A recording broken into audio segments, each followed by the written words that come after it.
responsible for at least finding truth in their own life. But you're saying that doesn't mean that there isn't a real truth out there. Okay, yeah. Anything else that kind of speaks to you about existentialism? I think at your age, I was way into the idea.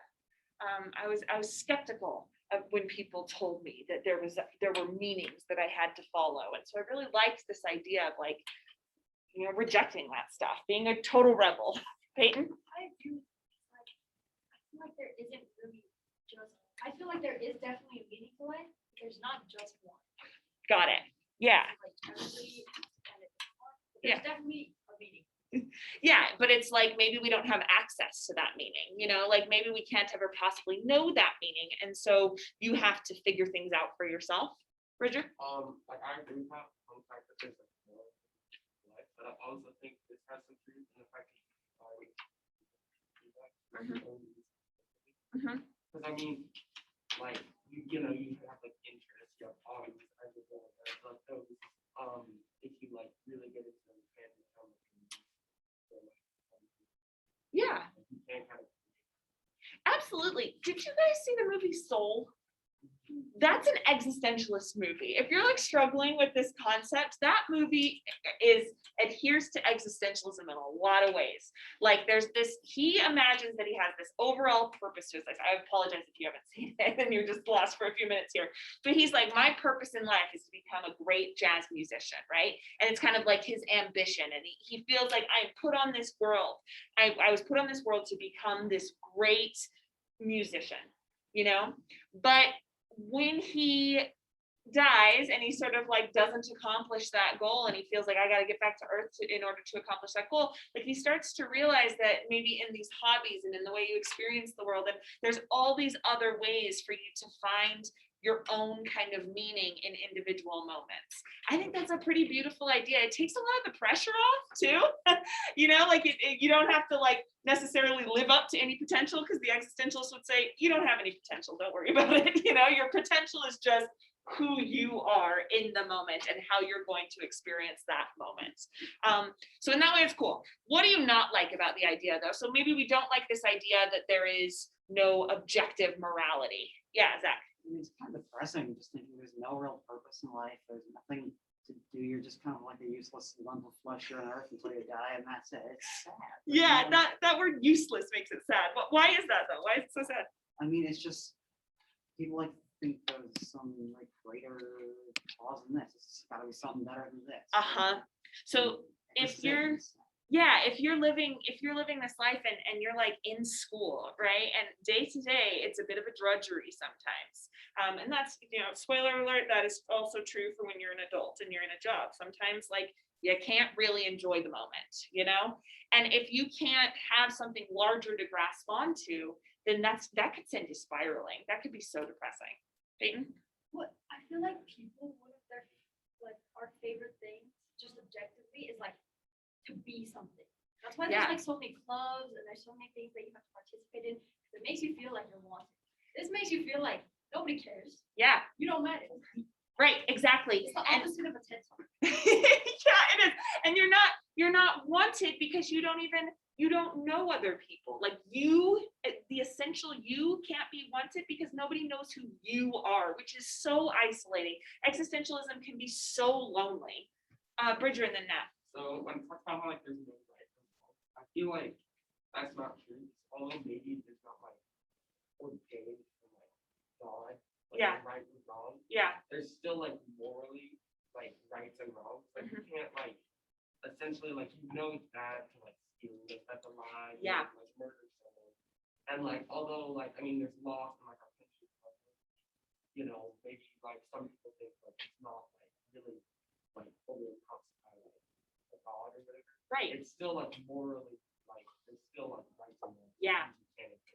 Yeah, and some existentialists would agree with you, and they would say that's where our sense of guilt comes from, because we have to make those moral rights and wrongs for ourselves, but there is a kind of commonality in the way that we see right and wrong. Some existentialists would say, no, you just have to be okay with your right or wrong, That? I think it's like she's like when I like think about like they kind of try to make you feel like you're you don't really matter, but like you can like figure yourself out. But it's kind of like depressing to think of like they're like, oh, just living your everyday is work, it's enough, and you're like, well, I wish I could have something better than I kind of have right now. And I always want to be like working towards something so I can make me into something better. So it kind of feels like a lack of like purpose. It's like, Yeah.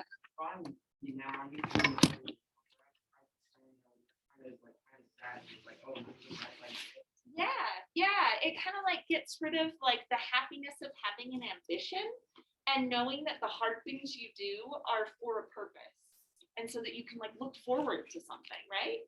Yeah, Ashton, and then to Peyton, then we'll move on to the I next thing. think existentialism like comes from a thing like you are your own world, you're your own thing and whatnot. Yeah, I've started to do that because of that, and I just noticed it does not work for me. So like on a personal level, if you try and live that existentialist life, like you know, commonly in all the existentialist writing, they're a pretty prideful bunch. They are a little full of themselves, you know. Interestingly, they're also like quite reckless, a lot of them, like a lot of motorcycle riding and smoking cigarettes and stuff. And so yeah, it doesn't quite maybe lead to the best life either if you adhere to the tenets of it. I just like definitely feel like if like you're like trying to be your own world, like I'm like, well, what's the like I'm Mhm. here to have fun with you, whatever. Yeah. Some bigger purpose, and that's what leads me to depression. Yeah, and death becomes very scary in that way. But the existentialists, actually, we didn't talk about this. Death is a huge part of existentialism because you're supposed to live every day knowing that it could be your last. How would you live every single day knowing that this purposeless existence might come to an end tomorrow? And yeah, to be able to do that, I'm with you. I don't necessarily see happiness in that course. Some good stuff, but overall happiness, I'm not sure. Peyton? But I think that's what Victor said, there's people with no empathy or no morality, so they don't have a compass. So I feel like we need that social structure that just tells you, Mhm. or at least guides you to what's right and wrong. Or else everybody, like, there are people that can cope and understand Yeah. Yeah. morality, but if we didn't have that, it'd be like serial killers everywhere. And the existentialists would say that they're not against laws. Like, sure, you know, base your laws on common morality if you want to, you know. They're not for anarchy usually. But they would say that person who can't feel empathy is just as right and just as worthy as somebody who can. They would say empathy is not necessarily an objective moral stance. Weird, right? It's a different than what we usually think. Yeah, Bridger. so like, it's like as this, although like maybe there's like no purpose to life, I feel like we want to feel like there is. Yes. Because I mean, when we're not told like what to do, we just kind of sit there and you know, we're just kind of there's no purpose like existing. Yeah. Life can get like really boring, really depressing. You just be like, you know, wake up, go to work, go home, sleep, wake up. Like you couldn't do anything, so there's no purpose to life. Why try to overachieve? Right.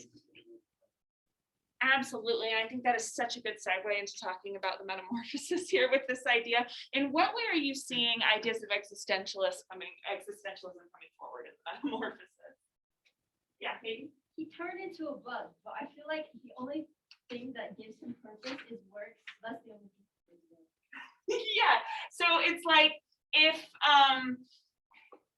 so it's the bug quality of it seems random, right? There doesn't seem to be a reason for his bug existence, but he seems to be totally committed to this story of him as a worker. And so he's like, I'm not going to even like figure out my life as a bug now. Yeah. What else seems to be sort of aligning with existentialism in the story? Zach? His entire like worldview shifted because he used to be like the provider of the family, and it's not being provided. So suddenly he's wondering like, where is my place in this family? Where is my place in this world? What's the purpose of me being here? Is there any purpose at all? That kind of Yeah, and I think he is then at this moment of existential crisis too, where because he can't reject that idea of meaning, he is just constantly so anxious about what he's supposed to be doing.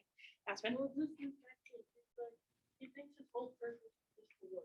Like, his whole purpose. Gets out of bed that one morning and is like a little bit concerned, and then it's like, I need to get on the train. I need to to go to work. Yeah. And then he like figures out that he's actually not like the main provider for his family. That his family's actually been working. They're not actually doing anything. Uh-huh. He's like, what do I do now? Yeah, now that he sees his dad in like the uniform, and he sees that they're kind of like getting along without him just fine, like without that purpose, now he can't find his own purpose in just being, which shouldn't be the case. The existentialists are like, look, just you're a human being, and I guess he's not a human being anymore. you are a consciousness, and that is enough, right? And he can't necessarily accept that. So it's like the source of his unhappiness. If we're looking at this through an existential lens, which is what you would say, a lens, if we're looking at it through this philosophy, the source of his unhappiness was this story he told himself about being a worker, and that was his sole purpose in life. It's not necessarily the fact that he's a bug. That doesn't seem to cause him a lot of unhappiness, strangely.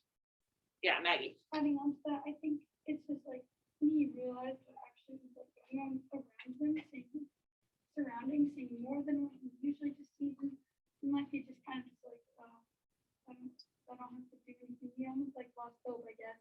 He's like, I gotta go to work, I gotta do this. But then once he saw like what they're doing, he's just like, what's the point? Yeah. Yeah, he's basically dead at this point. He is still a walking, thinking creature. He still has a window to look through. He still has a bed to sleep in, la, la, la, la, la. Well, they're moving his furniture, but potentially, he still enjoys hanging from the ceiling. Like he's got like these pleasures in life, but he has cut himself off from that so much without having the purpose that he's not able to enjoy that. Let's, yeah, Bridger. I was just gonna say, I feel like the idea of being alone is so common. Like this family kind of reminds me of like the Truman Show. Oh, yeah. Like they have they know each other, but like so deep, they have no personal connection like, at all. And like, I mean, like, because in the Truman Show, he realizes his whole life is fake. Yeah. And like in this, like you realize the family has really like no like action. You can see like as it turns into how like they kind of stop caring. Like they feed him and they give him a room, but like they lock him in, and then like the mom is like terrified of him, and like the sister is like the only one who like barely cares about him. Like the mom tries to kill him. Yeah, and the sister she cares about him, but it's almost like by her taking care of him, she's found her purpose, her kind of her arc, and so even her caring for him seems to cut him off. That's like her job in the Truman Show, Yeah. And so he doesn't get to have that real connection with her either, and it's why she doesn't really pay attention to his needs when he seems to want the furniture. She's like, nope, this is what we're doing now. Yeah, totally, Maggie. Like he cut himself off of like reality almost, because like it was like he just like went through the daily motions and just kind of went through it like normal, but then once he actually realized what was going on and what happened, he kind of cut himself off, and then he also like actually realized what he's like thinking about, like his thoughts actually like it's like in the story his thoughts kind of took over, I guess, of like of how he's seeing things, because at first it was just like whatever, and now it's like wow, this like emotion came in. Yeah, absolutely. Let me just look at a passage right here. So go to page, this is in the first one, the blue one. Go to page 131 to back up what you guys have been saying about him being cut off and isolated.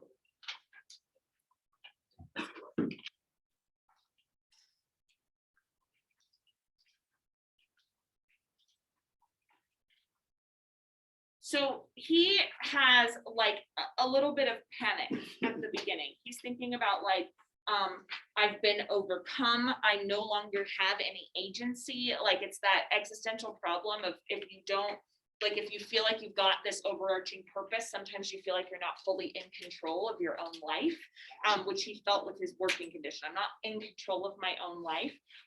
But here, now that he is a bug on 131, he starts to think about this isolation. It says, Gregor, however, had grown much calmer. True, the others no longer understood what he said, even though it sounded clear enough to him, clearer than before, perhaps because his ears had gotten used to it. But nevertheless, the others now believed there was something not quite right about him, and they were willing to help. His spirits were brightened by this aplomb and assurance with which their first few instructions had been carried out. He felt included once again in human society, and without really drawing a sharp distinction between the doctor and the locksmith, he expected magnificent and astonishing feats from both. So why does he get a little moment of solace right here when people finally start acting and trying to like get the door open? A moment of solace means like a moment of comfort. His fears are assuaged or soothed. Jack? I mean, it kind of feels like she feels like they didn't really care about him, but now it feels like since they think he's sick or something, or that he's like stuck, then they're actually gonna care and want to help him. Yeah, so it's like even though they can't understand who I am, like they can't understand what's going on the inside, I don't feel so isolated anymore because they are at least like interacting with me. So it's that isolation that is like at the core of like his deepest depression and being a bug, you know. Bridger and then to Ashton. So just like Doc was saying, I feel like he thinks like, look, you know, they're coming for me, they're gonna ask me for you know, but I feel like in reality, that's not really what happens. You know what I Yes. mean, they like, I feel like at this point kind of like are starting to hate him, you know? Yes. So I mean, like even someone I hate, I don't want them to die, you know? Like if they got like hurt in like a car accident, it's still call the hospital. Oh, screw you, bye. Yeah. Yeah, I definitely. feel like the only reason they're opening the door is just to keep them alive. And, Because maybe they feel a kind of obligation because of the Yeah. stories they tell themselves. As a family member, I still have an obligation to you, even though I don't really want to. Ashton? I'm going to continue on what Bridger said. I feel like the only reason why his family wants to get like all these sports us, he's the apartment, so we got this door open so we can still survive. So I think it's out of selfish reasons. Yeah. Yeah, totally. Either the selfish reason of like maybe he'll turn back into a human and keep working, you know, or I guess they don't even know he's a bug at this point. Like maybe he'll be able to keep working and support us, or the selfish reason of I will feel guilty if I don't help him. Yeah. Yeah. Maggie? That's what I was gonna say, it's like guilt. Maybe they're Yeah. like, oh, he did all this work just for us, even though we don't really care about it. Maybe we should give him another chance. Kind of, it's almost like a thought, like a, oh, maybe we could do that. So they're giving him like a sense of hope, I guess. Yeah. Yeah. So the existentialists would hate that kind of attitude because they would say you need to like own your own morality. The existentialists would say if you really don't want to help him, then you shouldn't. But hopefully, because you're going to take responsibility for your own actions, you're going to want to help your fellow man. That's kind of their idea. So then I think you're right, though. It's like he has this moment of hope, right? He has this moment where he's soothed. And then go to page 146. This is in part 2. That's the green one. Here is where I think he really starts to slip into real despair. At the beginning, and this Maggie's like his thoughts start going, you know, he starts to really understand what his condition is. So it's at the bottom of 146. It says Grader could not find out what excuses they had come up with to get the doctor and the locksmith out of the apartment. For since he was not understood, no one, including the sister, assumed that he could understand them. And so whenever she was in his room, he had to content himself with occasionally hearing her sighs and appeals to the saints. A little bit further down, and that's in the paragraph on 147, in the middle of that, it says, during the early period in particular, no conversation took place that was not somehow about him, even if only in secret. For 2 whole days, every single meal was filled with the discussions about what they ought to do, but even between meals, they kept harping on the same theme. For there was always at least 2 family members in the apartment, since plainly nobody wished to stay home alone, and they could by no means all go out at the same time. Okay, let's look especially at that second part where it says, the second thing we looked at, during the early period in particular, no conversation took place. They're harping on the same theme. Nobody wished to stay home alone. What is being revealed in that section? Like what is causing him so much sadness in that section? His family is like terrified. Yeah. And, like, disgusted. Yeah, and they're like they aren't like communicating that disgust to him either. That's something else when your family wants to criticize you, like, ugh, you're a bug, we hate you. At least then they're communicating with you. Yeah. Yeah, and he can hear them and they're pretending he can't. It's like he's not even in the room, right? Aspen? I feel like sometimes like either like even sometimes when my parents like whispering, it's like, are they talking about me or something? And Yeah. like now I feel like what I'm getting out of this is like at least if my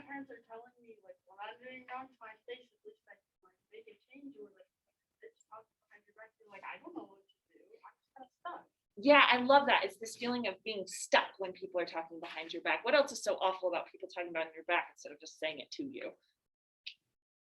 Maggie? It just makes you feel bad. You're wondering like what the actual like thing is going on. Because like sometimes like it could be one huge jumble of things. Like it could be like something you did good or something you did this. But like if you don't know, then you're like this is just like it's a one-sided conversation. Like, I don't know what to do. You're almost like worried inside. You're like, oh no, and then gets you a sense of like suspicion. And then, Yeah, it's like the word I think it works so well here for tone is like angst. Like it's like I know something is about to happen. Someone's about to criticize me, but like they're not actually confronting you with about it. So you're in this suspension where you're stuck and not knowing how to act. Mercedes? you just start over. Yeah. Yeah, and he starts getting in his own head, right? And what's so tragic about that is that he can't communicate what is in his head. And so those thoughts are just going to circulate and accumulate and cause more and more anxiety. Okay, 2 more points. So Katie and then Bridger and then Ashton. Okay, so I think it like leaves you in the dark. Like it makes you think they don't want to fix any of the problems that they don't. Yes, it's a way for them to have an outlet when you're denied that outlet.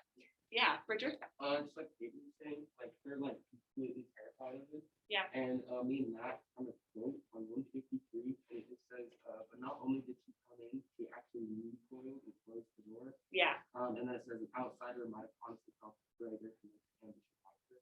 So like not only are they scared, but there's like hate and like terrified of them. She like completely jumped that from and all like. Yeah. Yeah, it's not just indifference. It's not just that they're isolated, it is that they are scared. Yeah. Ashton? I feel like they treat him as if like he's like some type of alien who's like crashed in the middle of their house or something like that. Mm-hmm. Like now they're just like keeping him like Yeah. if they, I bet that one of their conversations maybe about what they do with it, like maybe call together with like go run tests on him or something like that. I Right. don't know.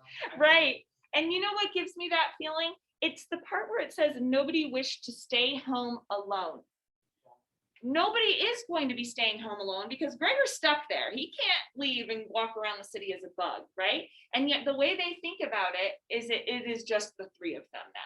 And that if 2 of them leave, one of them is going to be alone. So it's this way of like completely denying Gregor any sort of personhood at all. Like he is not even like a person anymore at all. He's an alien. He's some sort of other. He's an object or something. And if everybody else leaves, they're going to be alone there, which really creates that kind of sense of isolation. Okay, instead of continuing this conversation, what I want you to do is, you see how I found that one little section and said it's because they used that phrase home alone, and I discussed like what that meant for the meaning. That's what I want you to do in pairs here. Just pick one phrase from that little quote we're looking at, not the home alone, but something else, harping, same theme, ought to do, whatever. And I want you to talk about the significance of that phrase in that little passage. So just with someone next to you. 2 minutes, go ahead. Ash, you're commenting and I'm so sorry. Didn't catch it. Let's see. Yeah, totally not able to focus on himself. Not able to like enjoy personal meaning at all, only was able to live through them. I agree. Maybe we do like what they talk with. Yeah, it's a kind of metaphorical death, right? Because he's technically still alive, but everyone, including himself, is acting like he is dead. And that they just have this sort of like remains of him sticking around and annoying them. Oh, I love that point that I think Maggie was kind of talking about that too. I don't know if you heard her comment, but she was sort of saying like, now that he's home alone without this purpose in life, his mind is going a mile a minute and he is sort of thinking about what his work life was. We're going to look at a passage here in a minute about that, about like how he starts to realize that maybe his condition as a worker was also pointless. Awesome comment. Sorry, I should have read them to everybody. I will try to do that. Keep an eye on this.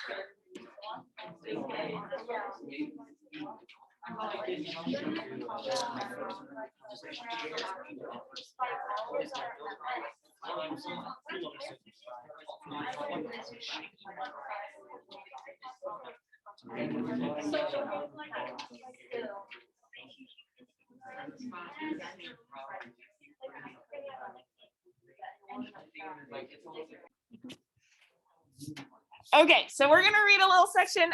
County's manifest is quite wordy. So somebody has done us a big favor and kind of shortened it by taking out some main ideas here. So I'm gonna pass out the manifesto. This is considered an extremely dangerous book, by the way. It's banned in a lot of places. The fact that we have it down in our school library is sometimes a controversial point that parents bring up. So we'll see how this goes, having you read this. I'll turn y'all into Marxists. Yeah, it starts here. Are we ready?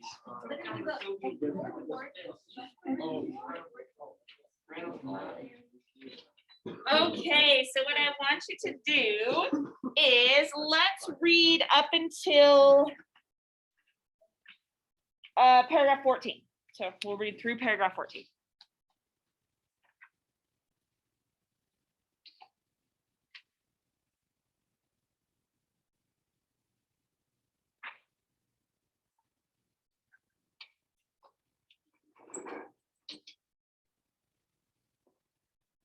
And Ashley, you know that this is in the assignment for today, the class recording, April 20th, 21st, 22nd.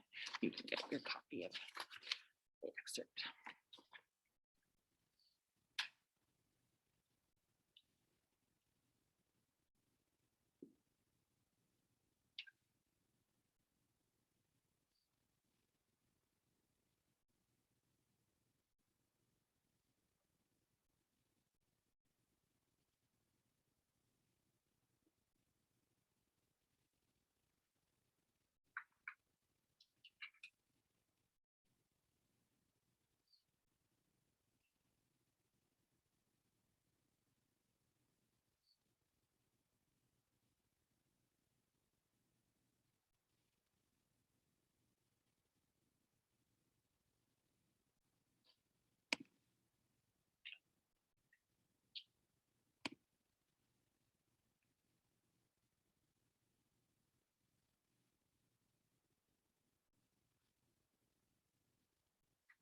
When you're done reading through 14, write in the margins, write 2 of his main points in this. Just this first part.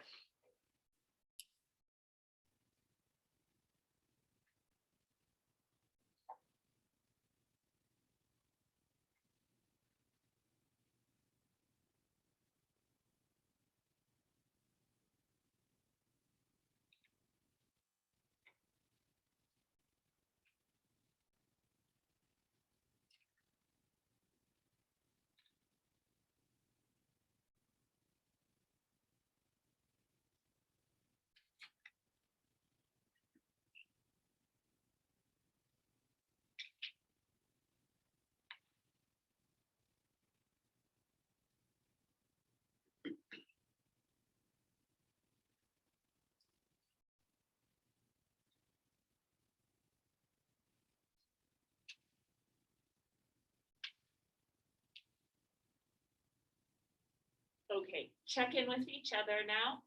Tell each other the main points you got from it. See if you are both understanding it the same way. Okay, go ahead, 30 seconds.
Okay, now we're going to read through paragraph 17. So same thing, read through paragraph 17, write 2 main ideas in the margins.